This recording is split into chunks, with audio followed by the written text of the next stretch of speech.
Yeah. Okay, Chris Peaks back here today with Brandon Moseley for our BCS State of Alabama podcast, and we got Republican Lieutenant Governor candidate with us here today, John Wahl, who previously served as chairman of the party. Mr. Wahl, for people who don't know you, you want to give us a little bit about your background? Yeah, for sure. I mean, look, my background is pretty much completely different than what you're seeing right now. Dressed in a suit and tie in a professional room. I grew up on a farm in rural North Alabama, and love that. Look, I'm unapologetically still a farm boy. I am not a politician. I'm not a career politician. I don't want to be. And I love that upbringing. I really, growing up on my family's farm, I learned the values of hard work, of faith in God, and just family, and how important freedom is. And so that's kind of been my political philosophy the whole time. I'm unapologetically this outsider who wants to fight for the values that I care about for the people of Alabama, and kind of just go back to the basics: limited government, lower taxes, lower regulations, and putting the people first again. Getting off on another topic, of course, you have commented on this. The legislature just passed, I mean, the House just passed a bill that would give the governor the authority to call a special election in congressional districts 1, 2, 6, and 7 if the Supreme Court, lifts the injunction on us not being able to redistrict and we go back to the 2023 map that the legislature passed. Um, I talked with leader Anthony Daniels of there will be enormous record turnout on the part of Democrats. Are you afraid that we may have woke some folks up that probably otherwise wouldn't have participated in this election? I mean, look, you do the right thing. And the Republican Party, with my time as chairman there, we were unapologetic about the stand we took. Alabama was not being treated equal. We were not being treated fairly. Democrat states across the country redraw, and they redraw on political lines. I always point to New England. There's 6 states in New England. You know how many Republican representatives come out of New England? Zero. 6 states with Really? zero Republican districts. Massachusetts has a very similar population to us. They've got a very similar Democrat-Republican split, only in the opposite direction. They've got about 65% Democrat, 35% Republican. They don't have a single Republican district. And so I'm bold about this. I think we've got to start taking this directly to the Democrats. If it wakes, if some people are upset about it, they need to understand that Democrats did this first. And all we're doing is trying to compete the same way. We want equal treatment under the Constitution. This is a Republican state. Federal court should not be drawing our lines. Our representatives in the state house should be doing it. And all we want is equal treatment with other states. If the Democrats can do it, the Republicans should be able to do it in Alabama. So, Mr. Wahl, with under 2 weeks to go, how do you feel about the campaign right now? Is it moving in the right direction, or what are you feeling out there on the trail? What I feel on the campaign trail is tiredness. You know, running statewide and trying to condense, a year of campaigning into 3 months is hard. But look, I love it. Whenever I get the opportunity, I feed off of talking to people. Whenever I'm out there, talking to a group, doing an interview or things like this. Look, I love America. I love the vision of our founding fathers. I love the American dream. And I am running to defend that. So anytime I get a chance to talk to people about the values that I believe in, about America, about what makes us special, what made America great, and talk about these values that I'm so enthralled with, that the vision of our founding fathers is my passion, and so I love it. It's one of those things. Polls are all over the place. I don't know if you can trust polls anyway, but we're running the race hard, and I'm enjoying the opportunity to talk about what I believe in and the fact that we got to downsize government and return control to the people. That's what government should be about anyway, about defending our rights and freedoms, not about taxing us or controlling our lives. We know how to live our lives better than the government does.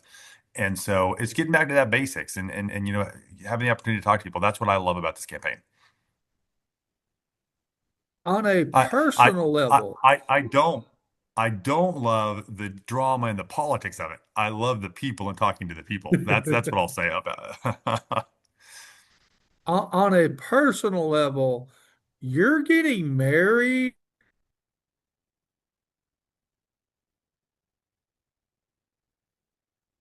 in like July. How do you balance maybe gearing up for a primary runoff election? Yeah, I mean, look, it's hard, right? I'm also running a business because I'm not a career politician. I don't have a government job or a way to take off. Like I'm running a business, getting ready to get married and running a campaign all at the same time. But look, I'll tell your viewers this: it's way better to get engaged than it is to run a statewide campaign. And I say that laughingly because look, I'm 39 years old, and it took me 37 years. I was 37 years when I started dating Brittany. And it took me 37 years to find a woman who could put up with me. And so I'm incredibly thankful about that. It's great to have her by my side. She's a great support, and we're really excited about this campaign and the journey ahead for us, and looking forward to tying the knot in July. Which, while I wasn't going to bring this up, but since you kind of touched on the drama, seems like Secretary Allen's going after everyone with a vengeance who's running against him. Did you have a good relationship with him before this started? Because it seems like, he feels like he's entitled to this office. Oh man, look, I try hard not to talk too much about my opponents, but he makes it very hard not to. Look, I hate the negativity.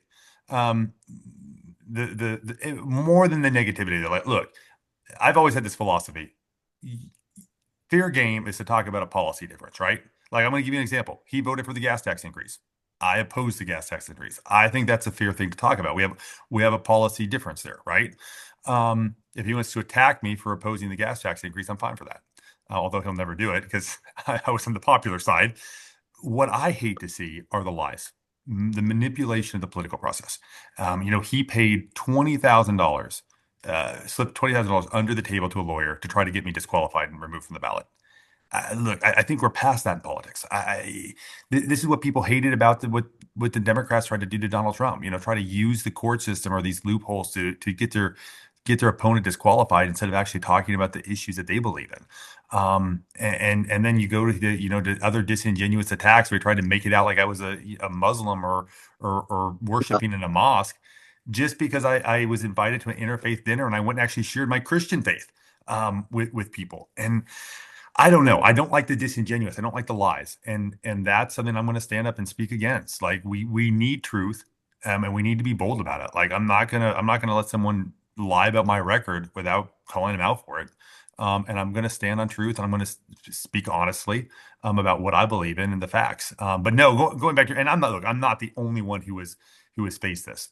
Rick Pate, Nicole Wadsworth. I mean, he's pretty much hit anyone in the race with negatives, whether true or not. And look, I think that's what career politicians do who are desperate to hold on to power. And that's what this looks like to me. Like he's run for 5 different offices in the last 20 years. Um, his life revolves around politics, and mine just doesn't. Like I've got a great life outside of politics. Politics is my battlefield. It's where I go to try to make the country, make our state better. It's not my life. And so, look, I know I probably talked more here about my opponent than I normally would, but look, I think we got to get back to speaking truth, talking about the issues and not getting off on these personal attacks, staying on the issues and then talking about what we want to do. Each one of us as candidates want to do for the people of Alabama, because at the end of the day, this race is not about me. This race is not about my opponents. This race is about the people of the state. And what can we do as a lieutenant, whoever gets elected lieutenant governor, what can that person do to help make their life safer, better, and more prosperous? And that's what I want to do for the state. I want to talk about what I stand for and why I'm running and what I want to accomplish for our people. John, you worked hard to get, Trump reelected. You raised money for him, you campaigned for him, and you did get the Trump endorsement. Now there's division within the Republican ranks somewhat over the Iran war. Some Republicans are for it. Tucker Carlson and a certain group are against it. A lot of, rank and file, just regular Americans, are sort of annoyed with the gas prices, which, is sort of a side effect of the Iran war.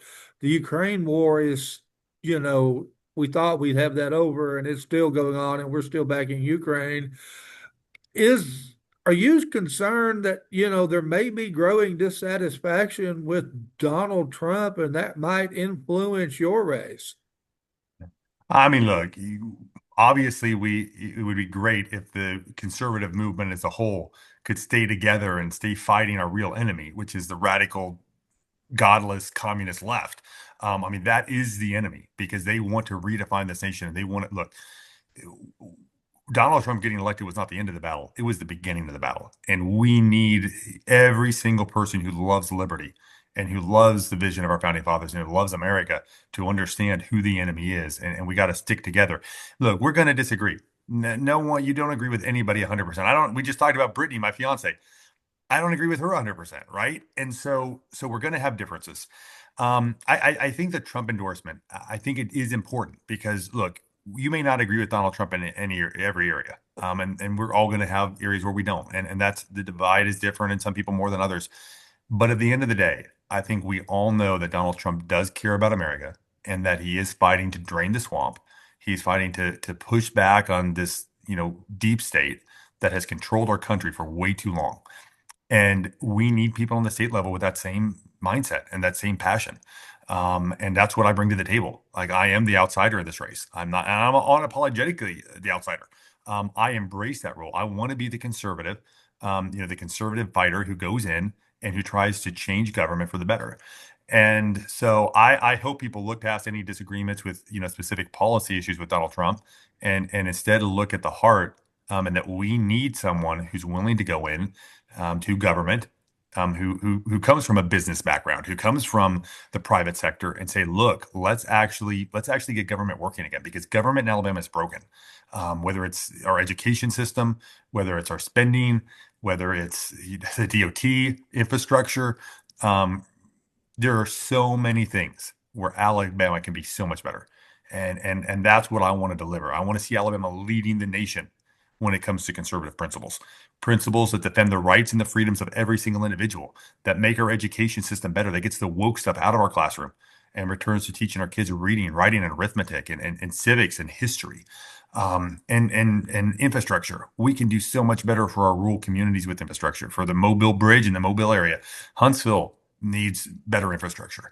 And it's time we stopped squabbling and stopped wasting our money and actually took care of the people of this state and got things done for our constituents. That's what government should be about.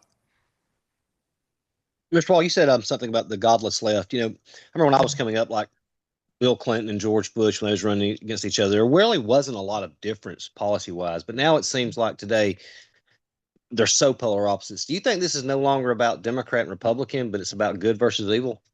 Oh, 100%. Like I talk about this in my stump speech all the time. I'm like, look, don't be deceived. We're in a political battle, but this is so much deeper than a political battle.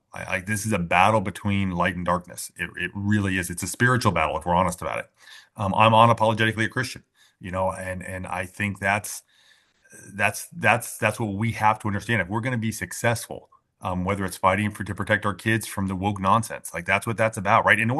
I put it in this context. In order for socialism to succeed, a centralized, powerful government, you have to do three things. You have to undermine local communities, you have to destroy the family unit, and you have to destroy faith in God. Because if you have strong family units, strong local communities, and faith that's bigger than government, you recognize that our rights come from our Creator, not government. Well, that undermines a centralized, powerful government. And so these issues have always been at odds with socialism, with communism. And it's why these are the issues that are under attack today in our culture. Charlie Kirk and I talked about this a lot, and he talked a lot about it in his speeches. This is why you see faith attacked. This is why you see the family unit, morality undermined in our country. It's because that's what it takes in order to get secular humanism, big government, and socialism back in control. And that's where we've really gotta hit back and defend on these issues that are the top priority of the left. Because at the end of the day, it is a battle for the heart and the soul of our country more than a political battle. In 2006, the lieutenant governor was clearly the second most powerful person in state government. But then we were elected a Republican, Steve Wyndham, and the Democrats that were in control then, they took away like three-quarters of the power, I mean, most of the power that, you know, Wyndham inherited from the previous lieutenant governors. And when the Republicans, took back control of the legislature in 2010, I'm good. But no, I don't. Um, they didn't restore the power and give it to Kay Ivey. And this past session, we've taken some of the remaining power of the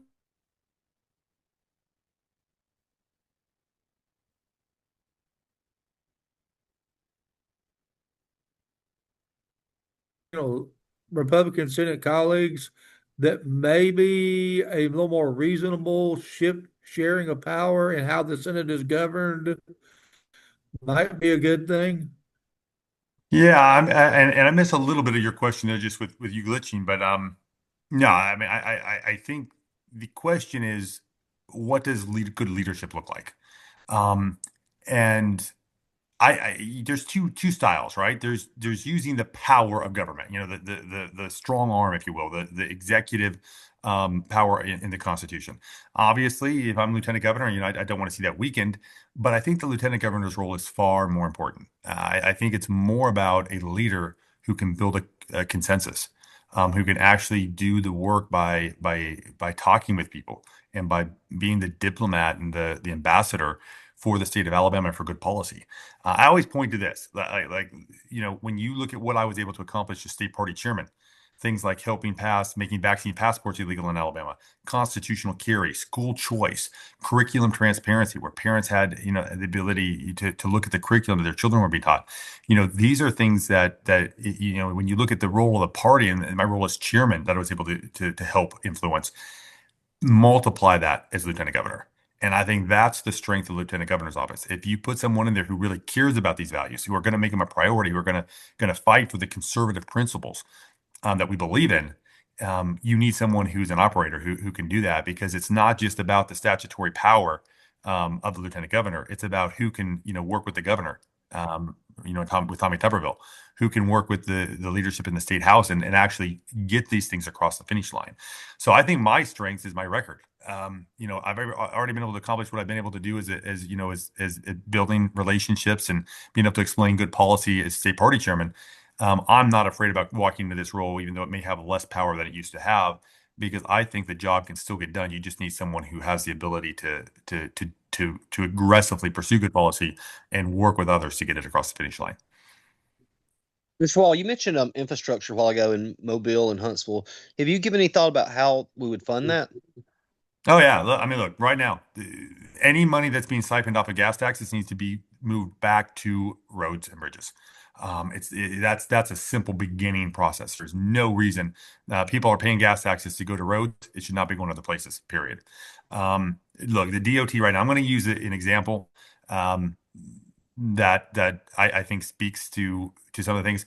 We also need to stop spending money. I don't ever need to see a billboard again that tells me to buckle up, or that tells me not to use the phone while I'm driving. Like, taxpayer money should not be using that. I would rather see that put on roads. Like, let's use that for paving.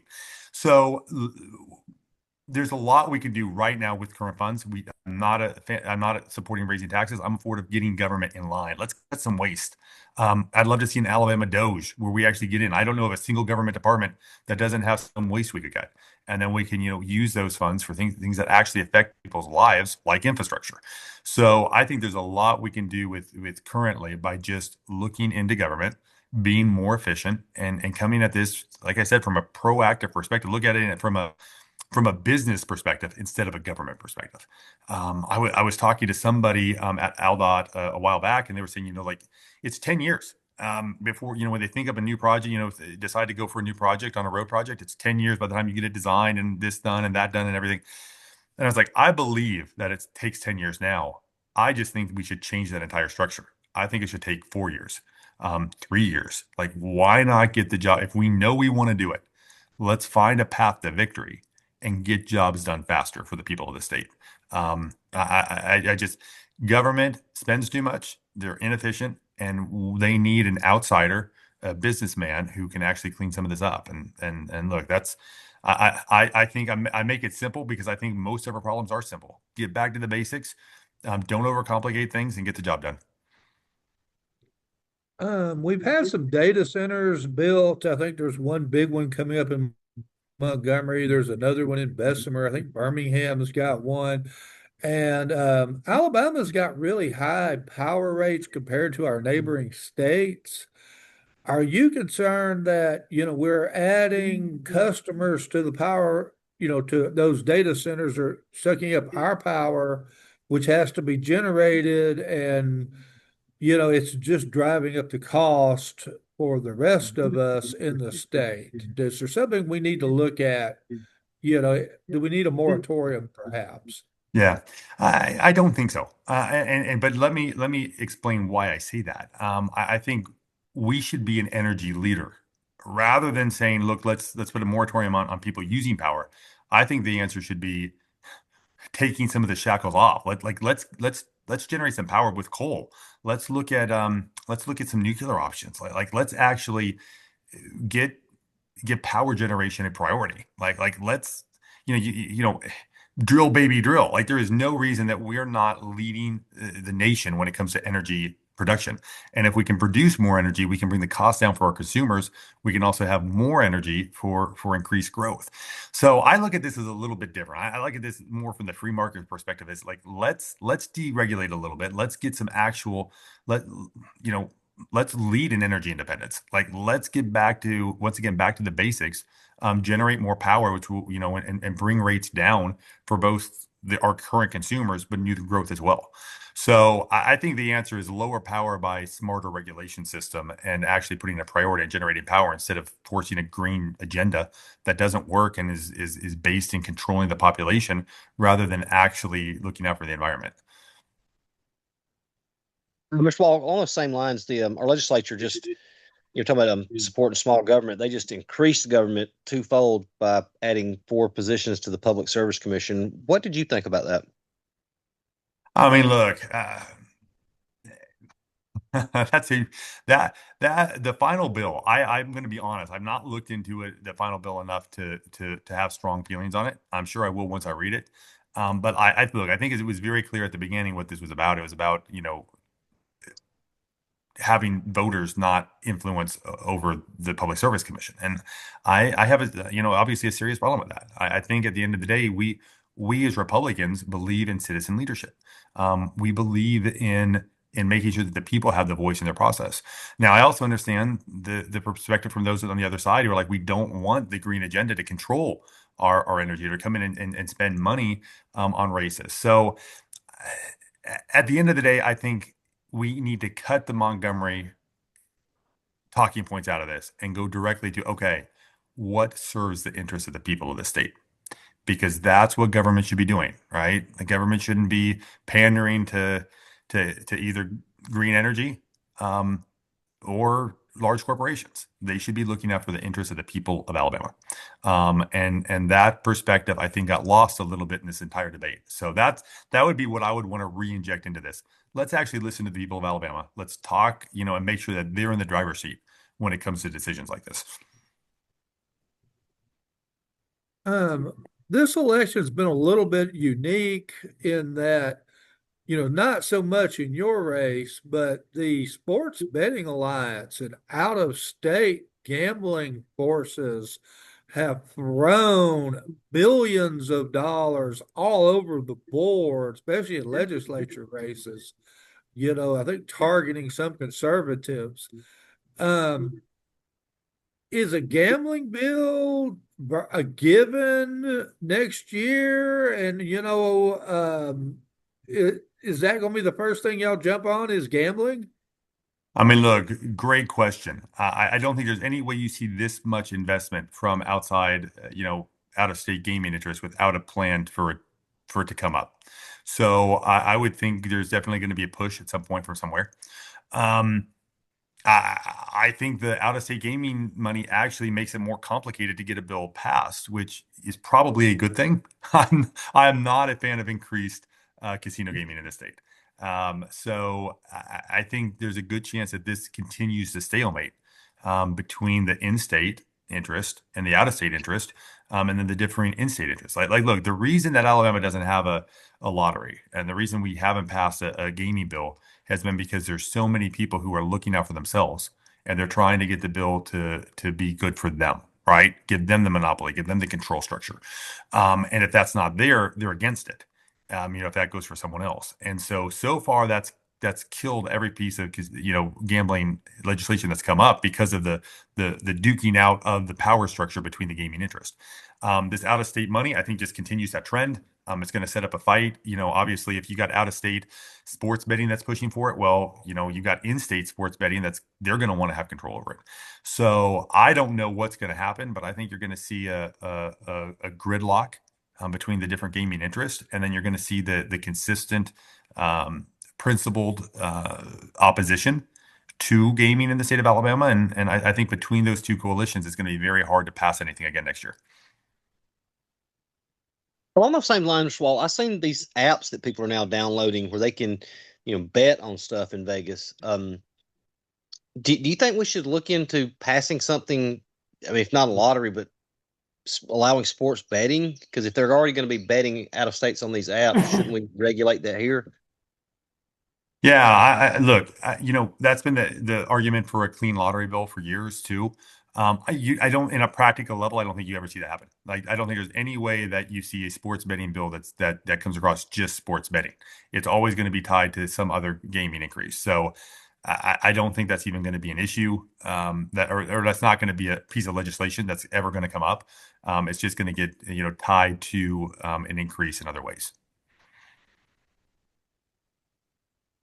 We've had a Democrat candidate for governor, Jamal Brown, um, come out and say Has, that has, our has he come? laws were. Has he come on the show yet? Oh yeah. Yeah, we did a podcast. That's actually one of our highest rated podcasts. He's probably Um, more fun than I am on a podcast. Like, I'll give him credit. The guy's entertaining. I I've can't seen some compete. of I'm a his little more. videos. He dances a lot better than I've ever dreamed of. But Well, I'm not a dancer, so he probably has me. That I yeah. have many skills, but dancing is not one of them. But anyway, I mean, he criticized our law, that makes it harder for you to get pornography on your phone or device. You've got to give like your driver's license.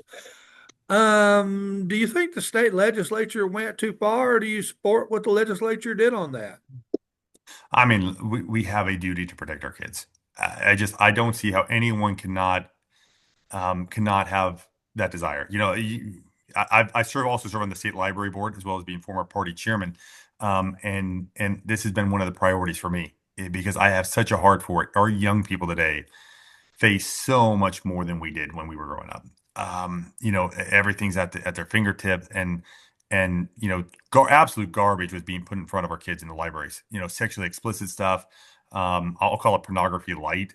Um, pushing transgender agenda, all these things that are just heartbreaking. And so I think absolutely this is, these regulations come out of a desire to protect our kids, and I think that is a noble agenda. This is something humanity has done since the beginning of time across all cultures. We protect our kids from things like pornography, from sexually explicit content. Like, they're young, they're impressionable. Like look, it's going to come, but there's nothing wrong with the innocence of our children. And so, and I struggle on the other side with the fact that I don't believe in government, government telling you how to live your life. I got a little bit of a libertarian streak in me when it comes to freedom and defending people's rights.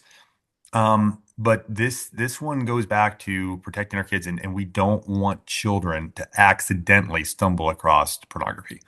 And so I'm supportive. I think it's, we have to be careful and safeguard it and make sure we don't let government encroach on that further and try to control our lives and tell us what to do. But the desire to protect innocent children is good. I think we need more of that in our society, and I'm going to be advocate for it. Mr. Wall, we've seen a lot of budget increases here the past few years. Do you think we can look at lowering the state income tax? Oh, you're talking my language. I'm a former Republican Party chairman. I hate all taxes. The only question is which taxes do I hate more? Um, Absolutely. I think cutting the grocery tax, like finishing that off, should be the first priority. There is no reason we still have a grocery tax. We just did a holiday for 2 months. Well, how about like let's not do a holiday. Let's let's get rid of it permanently. And then as soon as we do that, I think we absolutely need to start working on a plan to phase out our state income tax. And so I'm not even looking at just cutting it. I think need a comprehensive plan to completely phase it out over the next I would put it at around 6 to 8 years, because you want to be careful with it. You want to be fiscally responsible. You want to make sure that government doesn't have any knee-jerk reactions or glitches. But we can do it. Florida already doesn't have a state income tax. Tennessee doesn't have a state income tax. Mississippi has a plan to phase theirs out. Georgia's working on it.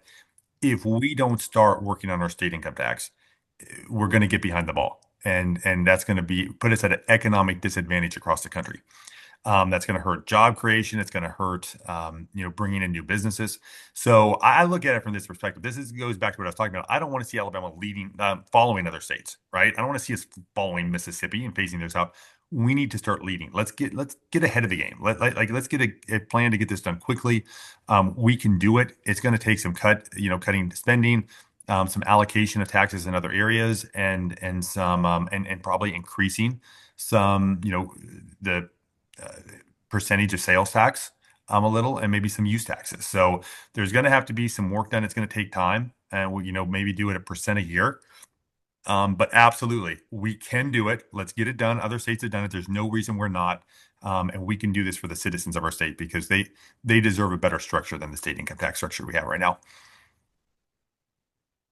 I think we bring in $8 billion is the last number that I seems to be floating around my mind from, the 5% on all the wages, profits, rents, business income, corporate taxes.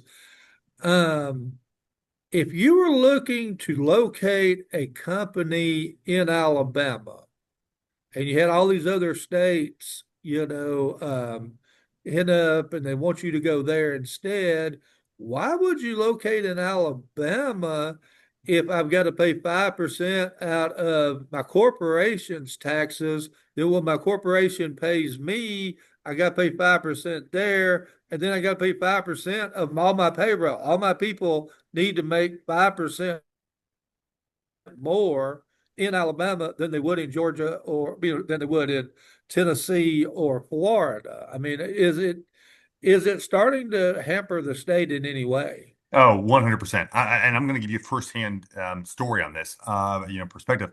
I was at the BCA dinner last fall, and was talking to Kevin O'Leary, who is their speaker. And on stage, he brought this up. He talked about, like, if you want to build your state's economic engine, get rid of your state income tax. That's the number one thing you can do. So randomly, after listening to him and that perspective, randomly, in February, Don Jr. I'm Trump. We haven't talked about this. I'm Trump endorsed. The Trump endorsed candidate for lieutenant governor.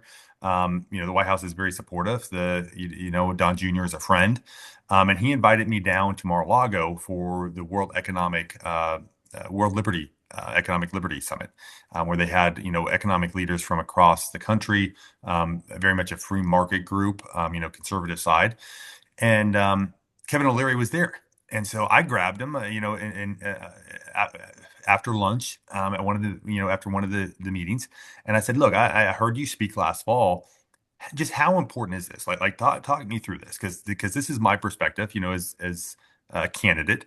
I want to phase ours out, but." And he was like, "Oh, John, stop." He said, "Look, I'm a businessman, right? I own multiple businesses." He said, "I would never even consider moving one of my business or starting a new business in a state with a state income tax." He said it would just be, he said, "There's enough states that don't have it that it's an instant no. I won't even consider it." And he said, "And I'm not the only one. That's going to be pretty much across the board. A lot of businessmen who are looking at which states to move to, that's going to be their first consideration." And it was that moment that I realized just how big this is, and just how much this probably does hamper the state of Alabama. It absolutely is going to be one of the first things that an outside business is going to look at if they're thinking about starting a business here, or moving, part of their operations here. Is there a state income tax? So I think 100% this is something that is a no-brainer. if we want to create better jobs, if we want to create a better economy, if we want to really serve our people, we start phasing out the state income tax. It'll create a better economy. And what I love about it is not only does it create a better business friendly environment, it also helps our average everyday citizens have less of a tax burden. So this is a win across the board. We can cut taxes on the hardworking people of the state while also growing our economic opportunities, our economy, and our jobs. Mr. Wall, we've talked about stopping the woke agenda, taxes. Are there any other issues you think that's pressing right now in the state? I mean, look, uh, how long do you have? No, I mean, we've also talked about infrastructure, education. I mean, look, reforming our schools, getting our schools in line is incredibly important. The battle for the heart and the souls of our kids is probably the greatest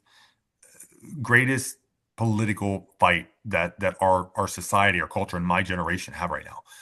They are absolutely trying to indoctrinate our kids, and we've got to fight back against it and protect our children from injecting political slanted propaganda into our classrooms. We got to cut the red tape, cut the strings, and get control back to parents and local teachers where it belongs. I'm a big fan. This is something I agree very much with Donald Trump on. I would love to see the federal Department of Education, not just their influence dissolved. I want to see it closed. It was unconstitutional from the beginning. Let's shut down the federal Department of Education once and for all. So education is a big one. I'm a big fan of election integrity. I think this doesn't get looked at as much as it should. As state party chairman, I saw it every day. We literally paid for the lawyers that defended a sheriff down in Connecticut County, where that race was a one vote race, and the state did nothing. The Secretary of State did nothing. And it was the state party that came in and actually, told paid for the lawyers for the candidate to fight back, and that's still in court. But we have people on camera who testified that ballot harvesting rings came in and actually filled out their ballots for them. Like, this is a problem. Election integrity is a thing, and I think we need to pay a little bit more attention to it. And we need to actually make sure that our voter rolls are cleaned up, that we're looking into these situations and we're holding people accountable for getting our elections secure. I'm also a big fan of deporting criminally illegal aliens. If you commit a crime, you should not be in America. Joe, I say this perspective, and this is probably going to get me in trouble with the radical left at some point. Joe Biden used planes to fly illegal immigrants in all over the country. I'm not opposed, if the Democrats shut down the funding for ICE or whatever, I am not opposed to the state of Alabama flying criminal illegals back across the border. Like, we have a duty to hold people accountable and to protect our citizens. And that means, cleaning that up, making sure that we don't have criminal illegals that are hurting the people of our state. 100 years ago, Alabama was a farming state.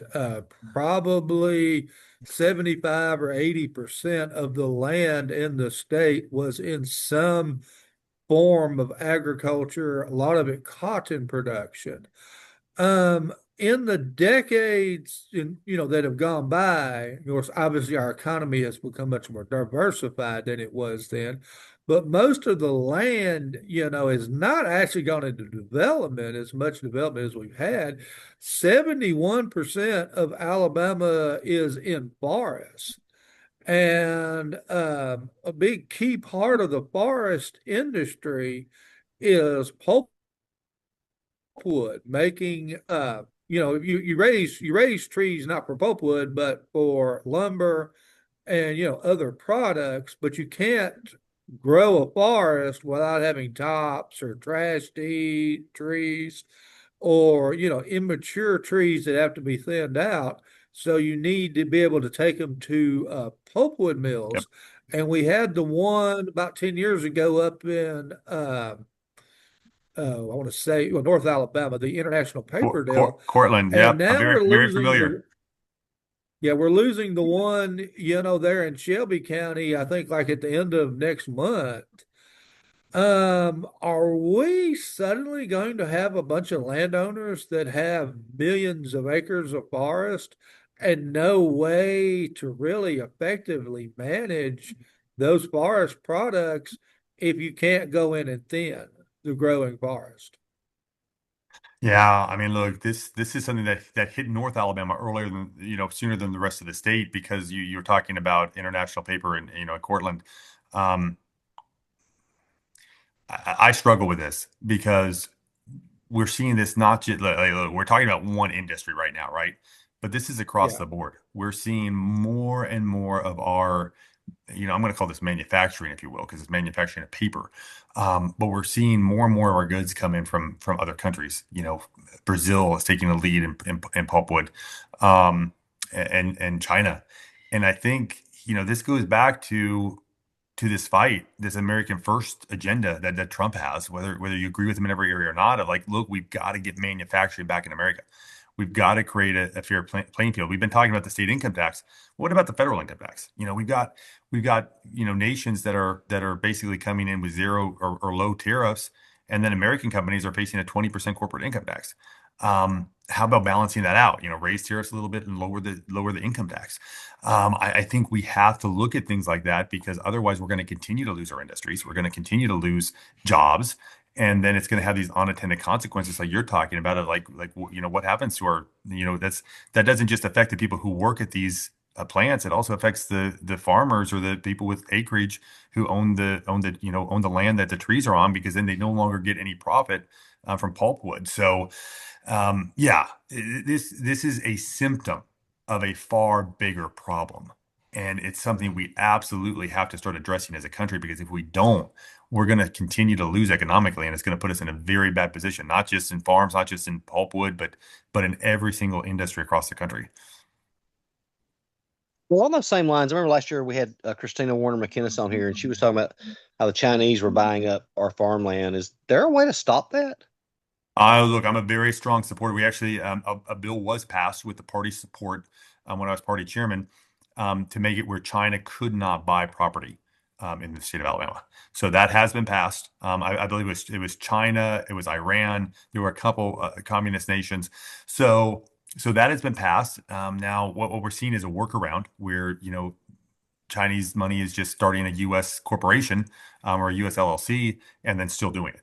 So I think there needs to be more investigation into that. But absolutely, look, at the end of the day, we should not have foreign nationals, especially from countries that hate us, buying up large amounts of property or industrial sites in America.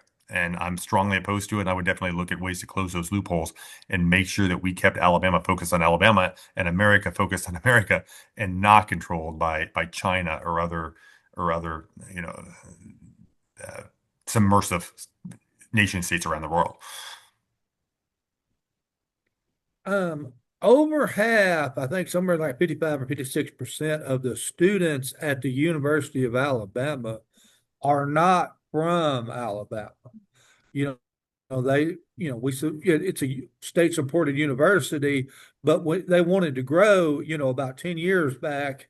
And, they looked around, they just came back to the legislature and said that there's not enough college capable or, capable or eager to go to college students coming out of Alabama, that we need to go recruit from Rhode Island, Connecticut, New York, and, these places where actually out of state tuition in Alabama is very competitive to what they pay in their home state. And most of them get their degree and then they go back to wherever they came from. Or a lot of times they take, the little person they met during college as a spouse with them. Um, do we need to have our colleges more serving the interest of the state of Alabama, or just let, you know, maybe producing jobs for Alabama rather than just education for whoever has the dollars from whatever state that they come from? Yeah, I mean, look, I'm an Alabama first guy, right? I'm biased. I was born and raised in Alabama, but I love the state and I love the people of the state. And I think if you have taxpayer money being used, the focus should be on helping Alabama be better, not helping other states be better.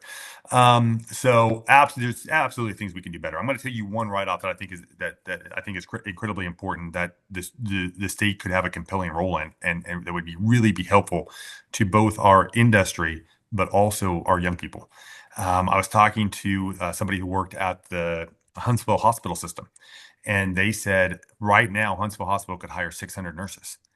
And I was blown away by that. They're like, look, we're looking for them. We can't find them. And I was like, what government needs to do is come in, find these colleges, find the young people who have a passion, who want a better life for themselves, who might be willing to go to nursing school, but they don't have the money to do it. If you could create a partnership with industry, and then these young people who would want to go on and would want those opportunities if they had the resources or someone to help them with the resources. And I think that could be done. And that's the answer to this. Alabama students should have Alabama young people, our high school students and those coming out of our should have the first priority when it comes to opportunities that taxpayers are funding. And I have a real heart for that. I think more of them will. What we've got to do, though, this goes back to our education system. We've got to create a love of learning in our young people, and a love for wanting to go on and be successful. And that goes back to getting the woke stuff out of our education system, out of our curriculum, and teaching our children these fundamental principles. But I think if you get there, this problem solves itself. Let's get the universities working themselves. Let's get industry involved, and let's have government just being the conduit. Talking about the problem, explaining the problem, getting the right people in touch with the right people, where we can actually put the students of our state, the next generation, our future, put them in the spotlight and the priority, and make them a priority, because that's what we should be doing with taxpayer funds, making the people and the young people and the children and our students in Alabama the priority. Mr. Wahl, we've had you for 45 minutes. I don't have anything else unless Brandon has something. Brandon, you have any more questions? Yeah, Brandon can always ask questions, but at some point we have to cut it off because people can only watch a podcast for so long. Yeah. Is there any closing statements you'd like to make, Mr. Wahl, before we let you go? Yeah, I mean, look, it's really been great to be on the podcast with you all. Always great to share my views, and I guess my final appeal, if you will, to voters is, I would be honored to have their vote. This is not about me. This is about you. This is about helping Alabama be better. And my promise and my commitment is that if you elect me as lieutenant governor, I will never stop fighting for the people of the state. I will never stop fighting for the values we believe in, for freedom, for liberty, for limited government, less taxes, and returning control to you. And so I would be honored to have your vote. When you go in, there's going to be 7 candidates running for lieutenant governor. Now, I'm unapologetically a Christian, so I'm going to say this: we believe the last shall be first. So look for the last name on the ballot, John Wahl, and mark me in. I'd be honored to have your vote. Thank you very much, Mr. Wahl. Good luck on May 19th. Absolutely. Good to be on the show. Thank you for coming on.